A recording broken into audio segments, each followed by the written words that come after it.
सर्वे सुखिनः सन्तु सर्वे सन्तु निरामयः. आरोग्य पत्रिकेचा साप्ताहिक कार्यक्रम निरामय.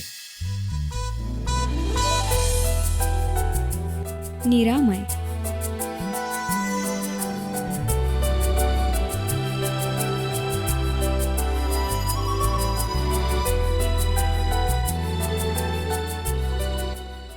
निरामय.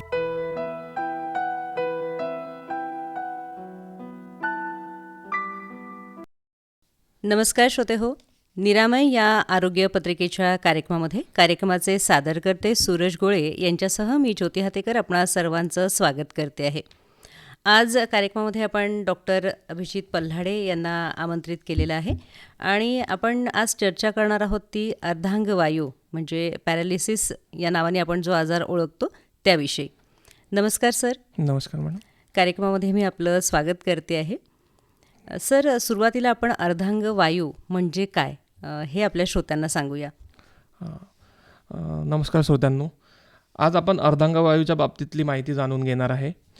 अर्धांगवायू म्हणजे मेंदूला जो रक्तपुरवठा होतो तो अचानक थांबून जातो किंवा मेंदूमध्ये रक्तस्राव होतो, ज्यामुळे शरीरातला एक भाग काम करणं सोडून देतो आणि त्यालाच आपण अर्धांगवायू म्हणतो. हा अर्धांगवायूचा झटका जो आहे तर तो का येतो? तर मुख्यतः याची 4-5 रिझन आहेत, ज्यामध्ये मेंदूमध्ये आपण बोलतो ना क्लॉट होणं, रक्त गोठून जाणं. त्यामुळे मेंदूचा रक्तपुरवठा कमी होतो. तसेच ज्या मेंदूमध्ये रक्तवाहिन्या असतात त्या फुटून मेंदूमध्ये ब्लिडिंग होतं, त्याला आपण ब्लिडिंग स्ट्रोक बोलतो.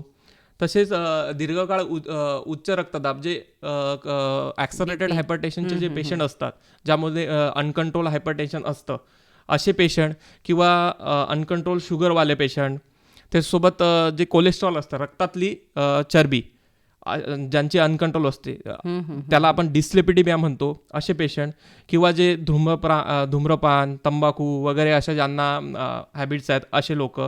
तसेच हृदयाच्या काही समस्या, ज्यामध्ये आर्टेरियल फिब्रिलेशन नावाचा एक हे असतो, हृदया रिलेटेड एक आजार, अशा काही कारणामुळं आपल्याला अर्धांगवायू होण्याचे चान्सेस वाढून जातात. म्हणजे हा असा की वेगळा आजार आपण सांगणार नाही की तुमचं डोकं दुखतं आहे, हात दुखतं आहे, नाही. तो तुम्हाला आधी जर काही आजार आहेत आणि ते जर अतिप्रमाणात वाढले असतील तर त्या कारणाने देखील अर्धांगवायूचा झटका येणारा असतो. तर जे कुठले आजार आहेत तर त्याचा आपण नियमित उपचार करून घेणं अतिशय आवश्यक आहे. सर, कुठल्या वयामध्ये आपण सांगू शकतो की पॅरालिसिसचा झटका येऊ शकतो, किंवा मधुमेह तुम्ही सांगितलं की नियंत्रणात नसेल, कोलेस्ट्रॉल खूप वाढलेलं असेल किंवा हायपरटेन्शन आहे, पण तरी एक साधारण आपण वय सांगू शकतो का? साधारणतः मॅडम हा जो झटका असतो, ओल्ड एज बोलतो ना आपण, त्या व्यक्तीमध्ये आपल्याला हे असे कॉम्प्लिकेशन दिसतात. आपल्या ज्या प्री एक्झिस्टिंग कंडिशन असतात, जसं डायबिटीज अनकंट्रोल, डिस्लिपिडिमिया, जसं रक्तातली चरबी वाढलेली असेल, किंवा पर्सिस्टंट हायपरटेन्शन, युजली हे असं 30s-40s मध्ये दिसतं वयाच्या. पण असं काही नाही राहिलं, कारण की आता लाईफस्टाईल एवढी चेंज झालेली आहे. आता आपण युजली असे पेशंट 20 किंवा 30च्या एजमध्ये पण बघतो, कारण की स्ट्रेस, कामामुळे असलेला स्ट्रेस, आणि आता एज पण चेंज झालं. जसं युजली हायपरटेन्शन हे आधी 30-40s मध्ये दिसायचं, पण लाईफस्टाईल मॉडिफिकेशन आणि लाईफस्टाईल चेंज झाल्यामुळं आणि स्ट्रेस इंड्यूस फॅक्टर जास्त झाल्यामुळं आता ॲक्सलरेटेड हायपरटेन्शन वगैरेचे पेशंट आपल्याला 20-30s मध्ये पण दिसायला लागले. या गोष्टी ज्या प्री एक्झिस्टिंग कंडिशन वाढल्यामुळे, त्याचं एज शिफ्ट झाल्यामुळे आता आपले जे पॅरालिसिसचे पेशंट हे आता 20-30s पासूनच चालू झालेत. असे कित्येक पेशंट आहेत जे 20s आणि 30s मध्ये त्यांना पॅरालिसिस होण्याचे चान्सेस असतात, कारण की जास्त ड्रिंक्स, अल्कोहोल्स वगैरे याचं प्रमाण वाढलं. त्यामुळं ह्या गोष्टीचा जो एक युजली 30-40s मध्ये होणाऱ्या गोष्टी आता 20-30s मध्ये पण व्हायला लागल्यात. श्रोते हो, मी हा प्रश्न आवर्जून डॉक्टरांना यासाठीच विचारला होता की आपल्याला दिसतंय की आजकाल कमी वयात पण बरेच आजार होत आहेत, पण तरीही देखील स्वतःच्या बाबतीत होतं असं की आपल्याला असं वाटतं की हे काही आजार जे आहेत हे म्हातारपणी होणारे आहेत आणि आपल्याला सध्या त्याचा धोका नाही. तर लक्षात घ्या की आजार जो आहे, तुमची चुकीची जीवनशैली असेल तर तो कधीही उद्भवू शकतो. सर, झटका येण्यापूर्वी काही लक्षणं दिसत असतील, अर्धांगवायूचा झटका जो आहे, तर ती काय लक्षणं आहेत की जेणेकरून पटकन लक्षात येईल, पेशंटला दवाखान्यात नेता येईल? ओके. युजली आपण हे जे लक्षण असतात त्याला वॉर्निंग सायन्स म्हणतो. वॉर्निंग सायन्समध्ये आपण युजली असं फास्ट म्हणून एक आपलं निमोनिया असतं, त्याच्यामध्ये थ्रू आपण वॉर्निंग सायन्स लक्षात ठेवू शकतो. फास्टमधला एफ म्हणजे face dropping, A for arm weakness, S for speech difficulty आणि टी फॉर टाईम. अशा 4 गोष्टीमध्ये आपण याची वॉर्निंग साईन आपण डिवाइड करू. तर फेस ड्रॉपिंग म्हणजे चेहरा एका बाजूने वाकणे. जो पेशंट असतो त्याचा एक चेहरा एका साईडला वाकडा होतो. तसेच एका कुठल्या तरी हातापायात किंवा कसल्यामध्ये कमजोरी यायला लागतं, त्याची आपण बोलतो ना पॉवर कमी झाली आहे, म्हणजे त्या साईडला पेशंटला हात उचलण्यास जास्त प्रॉब्लेम होतो, किंवा त्याला चालण्यास, पायात जर झाला तर त्याला चालण्यास, त्याचा बॅलन्स मेंटेन करण्यास प्रॉब्लेम होतो, किंवा जर तोंडाला झालं तर त्याला बोलण्यास त्रास होतो. तर अशा गोष्टी होऊ शकतात. त्याच्यासोबत आता थर्ड म्हणजे स्पीच डिफिकल्टी. त्याला पेशंटचे जे वर्ड्स आहेत ते आपल्याला क्लिअरली लक्षात येत नाही, बोबडे जे बोलतो आपण तशा प्रकारे पेशंटला होतं. त्याच्यासोबत मेनली काय असतं तर असे जेव्हा आपल्याला हे दिसतात सर्व गोष्टी, लक्षणं दिसतात, हे वॉर्निंग साईन्स जेव्हा दिसतात, तेव्हा ॲज अर्ली ॲज पॉसिबल पेशंटला आपण हॉस्पिटलला शिफ्ट करायला पाहिजे. कारण की जसं यामध्ये बी टाईम इज इम्पॉर्टंट. तुम्ही किती लवकर, गोल्डन अवर खूप इम्पॉर्टंट असतं. तर 90 मिनिट्स टू 120 मिनिट्समध्ये आपण पेशंटला जर लवकर आणलं तर जेवढ्या अर्ली ॲज पॉसिबल आपण पेशंटला घेऊन आलो, तेवढ्या अर्ली ॲज पॉसिबल आपण ट्रीटमेंट केली तर त्याची रिकव्हरी रेट पण तेवढाच जास्त क्षमतेमध्ये वाढून जातो. हां, तर कसं असतं की जसं मी तुम्हाला सांगितलं हे कशामुळं काय काय होतं, तर क्लॉट्स होणे किंवा पेशंटची नस फुटणे, म्हणजे जे आपण रक्तस्राव होणे मेंदूमध्ये. तर क्लॉटिंग वगैरे जर आपल्याला, जर आपण प्रायमरी स्किन एक सिटी पहिले तर आपला एक प्रायमरीली आपण सिटी स्कॅन करतो, ज्यामध्ये आपण बघतो की पेशंटचा धमनी ब्लॉक झाली आहे की धमनी फुटली आहे. तर या 2 गोष्टी बघून आपण त्याच्या अकॉर्डिंगली ट्रीटमेंट करतो. नंतर जर धमनी जर ब्लॉक झाली असेल तर आपण थ्रोम्बोलायसिस नावाचा एक आपल्याजवळ ऑप्शन अवेलेबल होतो. त्याच्या बाबतीत आपण समोर बोलणारच आहे, पण एक मी तुम्हाला एक शॉर्टकटमध्ये सांगतो की त्या जर धमनी जर आपण ब्लॉक झाली असेल तर आपण त्याला थ्रोम्बोलायसिस करून patient within the 1 to 2 days patient recover होऊन जातो. त्यामुळं काय असतं की टाईम इज सो इम्पॉर्टंट. जेवढ्या लवकर आपण पेशंटला हॉस्पिटलला घेऊन जाऊ तेवढ्या लवकर पेशंटची रिकव्हरी होण्याचे जास्त चान्सेस राहतात. म्हणजे निश्चितच ज्या पेशंटना मधुमेह आहे किंवा ज्या पेशंटना बीपीची तक्रार आहे, अशा लोकांनी तर थोडं लक्ष ठेवलंच पाहिजे. लक्षणं आत्ताच आपल्याला डॉक्टर साहेबांनी सांगितली आहेत की तुम्हाला जाणवतोय की माझा हा पाय उचलायला जड जातोय, किंवा तो का जड जातोय, एखाद्या वेळेला थंडीने अकडलेला पण असू शकतो, पण तो जर कमजोरी त्याच्यामध्ये आली असेल तर ती आपल्या लक्षात येते. बोलताना आपले शब्द जर नीट निघत नसतील ते लक्षात येऊ शकतं, आणि अशा वेळेला सरांनी जसं सांगितलं त्वरित आपण डॉक्टरांकडे गेलं तर फार चांगलं. सर, आणखीन काय लक्षणं सांगू आपण? याच्यासोबत आणखीन छोटी इतर कुठली लक्षणं दिसतात का? तर त्या लक्षणामध्ये अचानक चक्कर येणे, डोळ्यासमोर धुसर होणे, किंवा तीव्र डोकेदुखी, किंवा एकीकडे सुन्नपणा, जे बोलतो ना आपण नमनेस, सुई टोचल्यासारखं. हां, आणि युजली जे आयुष्यातलं एकदम सर्वात जास्त हेडेक असतो त्याला थंडर क्लॅप्स हेडेक बोलतो आपण. तर असं या पेशंटमध्ये असण्याचे चान्सेस खूप असतात. त्यामुळं हेडेक फक्त आपल्याला टेन्शन आहे यामुळं होतंय असं न करता, तसं जर काही वाटत असेल तुम्हाला, म्हणजे जी मी लक्षणं सांगितलेली आहे, तसं जर काही वाटलं तर तुम्ही तुमच्या नियर बाय डॉक्टरला ॲज अर्ली ॲज पॉसिबल दाखवून द्यायला पाहिजे. आणि त्यासोबतच मी जसं बोललो की बीपी, शुगर वगैरे यामुळे ह्या गोष्टी होतात, तर त्यासाठी काय असतं की पेशंट टाळाटाळ करतात की काय होतं, बीपीमुळं काही होत नाही, आम्हाला त्या गोळीची सवय लागून जाईल. ह्या सर्व गोष्टी टाळायला पाहिजे. जे डॉक्टरांनी लिहून दिलेलं आहे हे तुमच्यासाठी असतं. त्यामुळं जे डॉक्टरांनी सांगितलेलं आहे त्या प्रकारे प्रॉपर गोळ्या घेणे, म्हणजे डॉक्टरांनी 3 वेळ लिहून दिलेली गोळी कदाचित तुम्ही 2 वेळ घेत असाल, असं करायला नको. त्यामुळं काय होतं की बीपी अनकंट्रोल राहतं आणि अशा या गोष्टी होण्याचे चान्सेस वाढून जातात. तसंच त्याच बाबतीत शुगरच्या बाबतीत, शुगर बी आपण नाही म्हटलं तरी एक HbA1c नावाचा जो तपास असतो, जर 3 महिन्याची शुगरची तपासणी असते, ते आपण 3 ते 6 महिन्याला एक बार करायलाच हवी. त्यासोबत आपण फास्टिंग म्हणजे जेवणाआधीचा शुगर आणि जेवणानंतरचा शुगर आपण तो फास्टिंग आणि पी दोन्ही पण करायला पाहिजे. BP आपण काही नाही म्हटलं तरी एका महिन्यात एखाद्या वेळेस आपले जे फॅमिली डॉक्टर असतात त्यांच्याजवळून चेक करायलाच पाहिजे.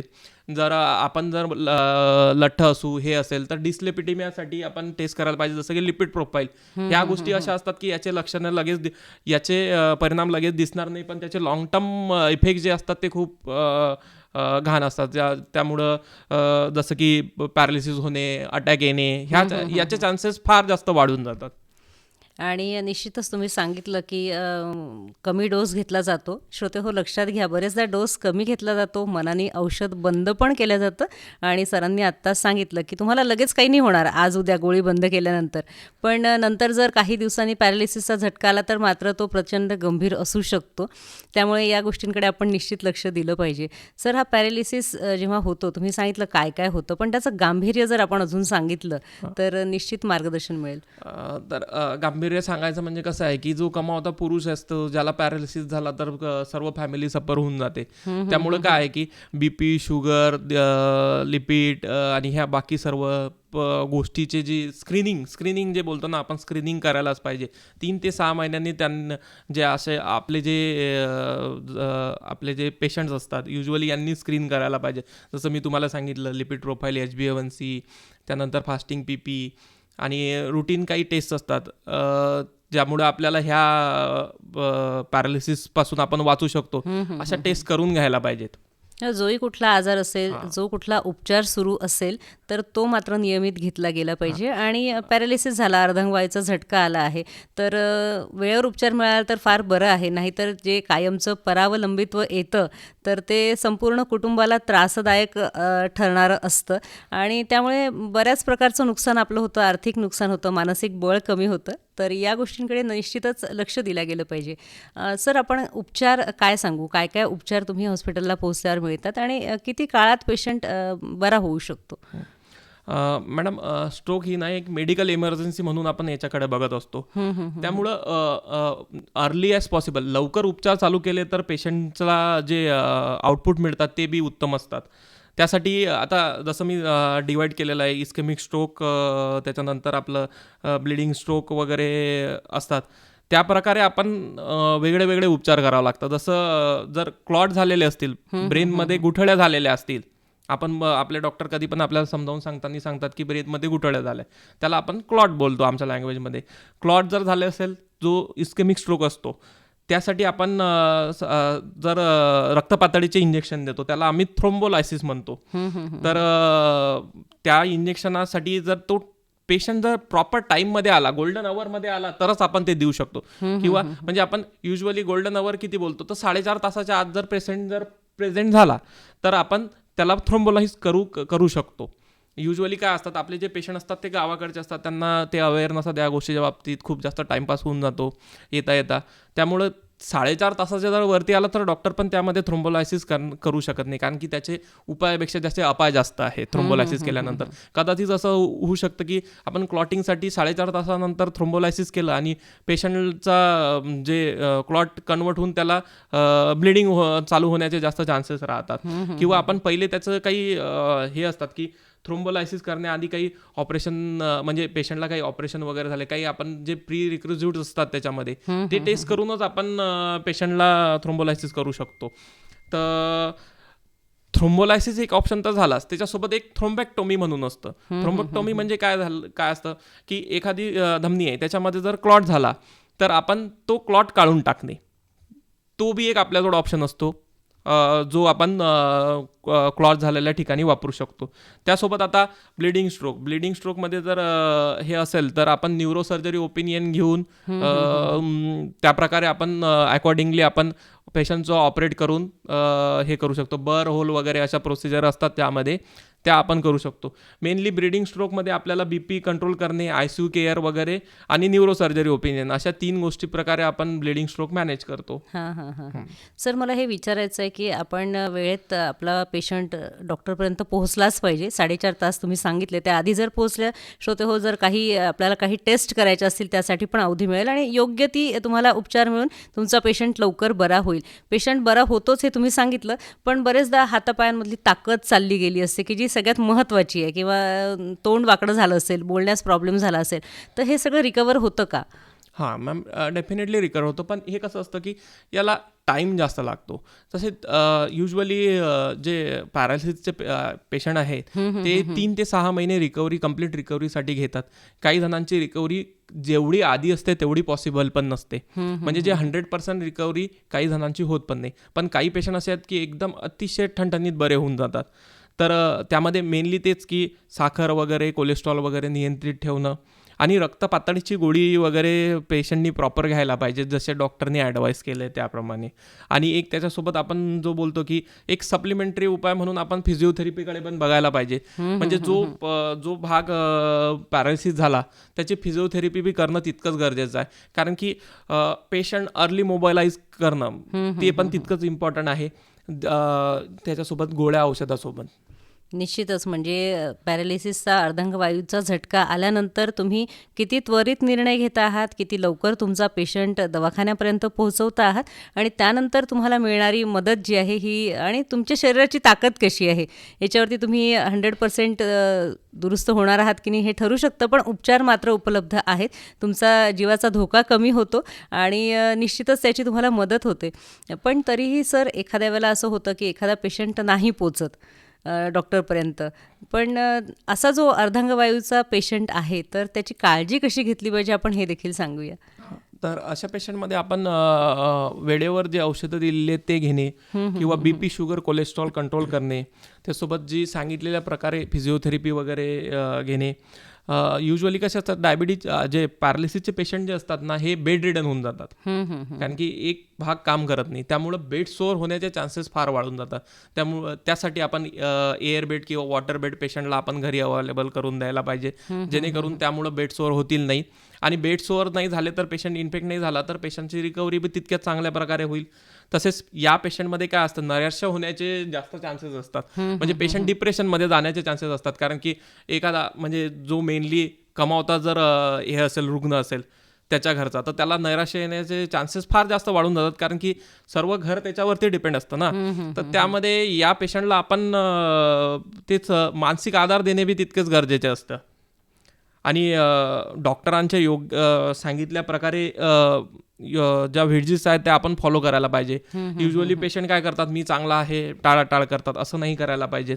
त्यासोबत हे तर झालं, हे आता झाल्या डॉक्टरांनी सांगितलेल्या गोष्टी, पण योग्य आहार बी तितकाच इम्पॉर्टंट आहे. जसं तेलकट तुपकट कमी खाणे, तळलेले पदार्थ कमी खाणे, मीठ कमी करणे. युजली ह्या पेशंट काय करतात की खूप जास्त मीठ खातात, त्यामुळे BP वाढतं आणि इनडायरेक्टली त्याच्यामुळे पॅरालिसिस होतं. किंवा तेलकट तुपकटमुळे पण तेच कोलेस्ट्रॉल वाढून पॅरालिसिस होण्याचे जास्त चान्सेस असतात. त्यासोबतच भरपूर पाणी वगैरे पिणे, आणि अशा सर्व ज्या बेसिक गोष्टी आहेत, जो आहार आपण मेंटेन पण करायला पाहिजेत. या सगळ्या गोष्टींची जर काळजी घेतली तर सुरुवातीला आपण जर योग्य वेळेत पेशंट आपल्या दवाखान्यामध्ये नेला तर निश्चित एक चांगली मदत मिळणार आहे.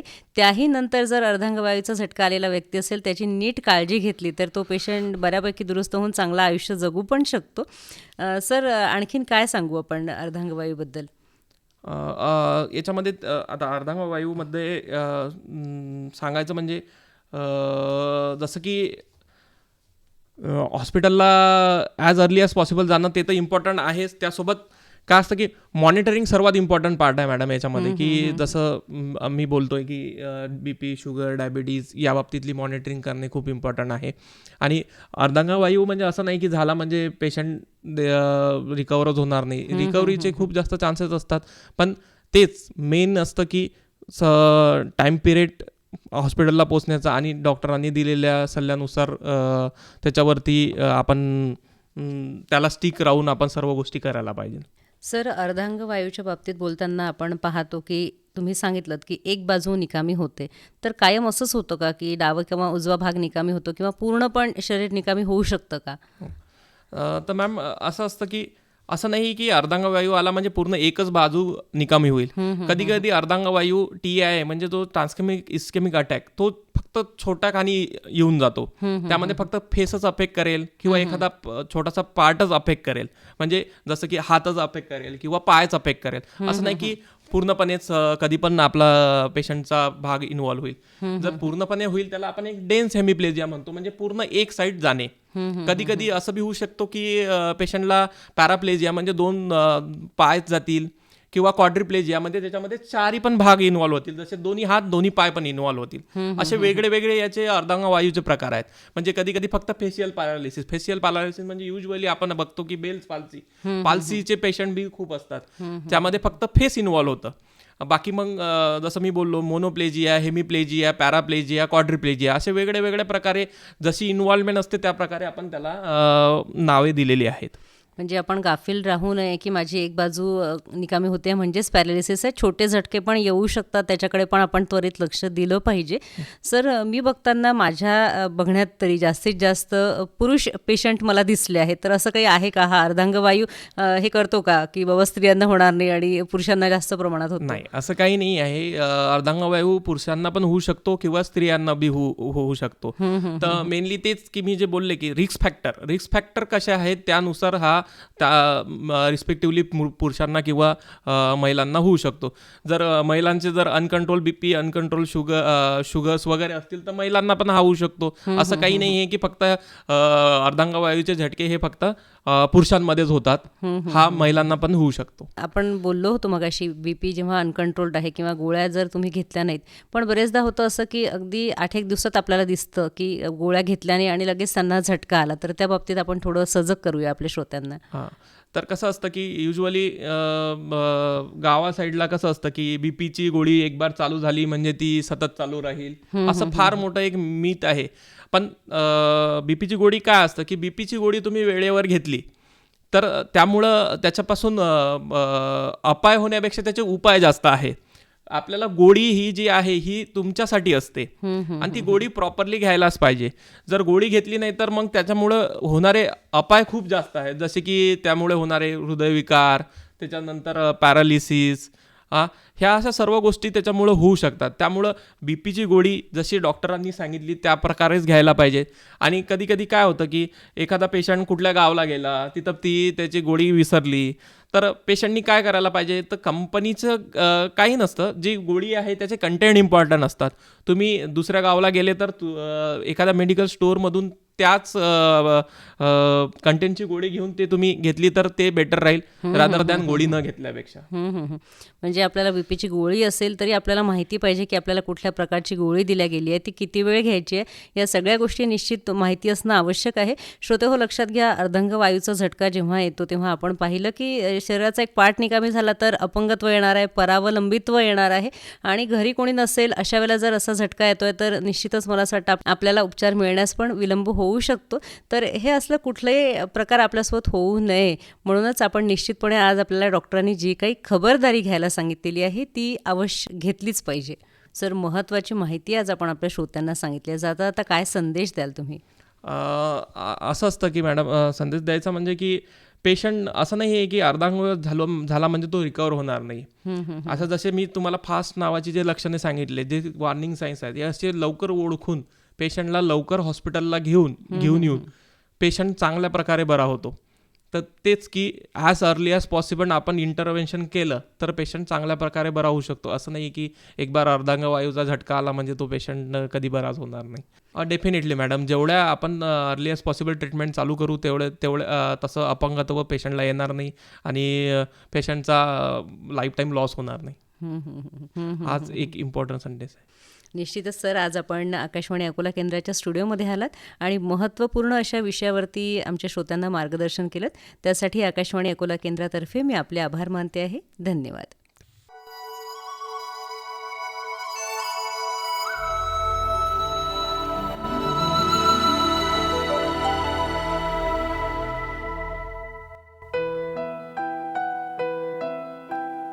सर्वे सुखिनः सन्तु, सर्वे सन्तु निरामयः. आरोग्य पत्रिकेचा साप्ताहिक कार्यक्रम निरामय. निरामय.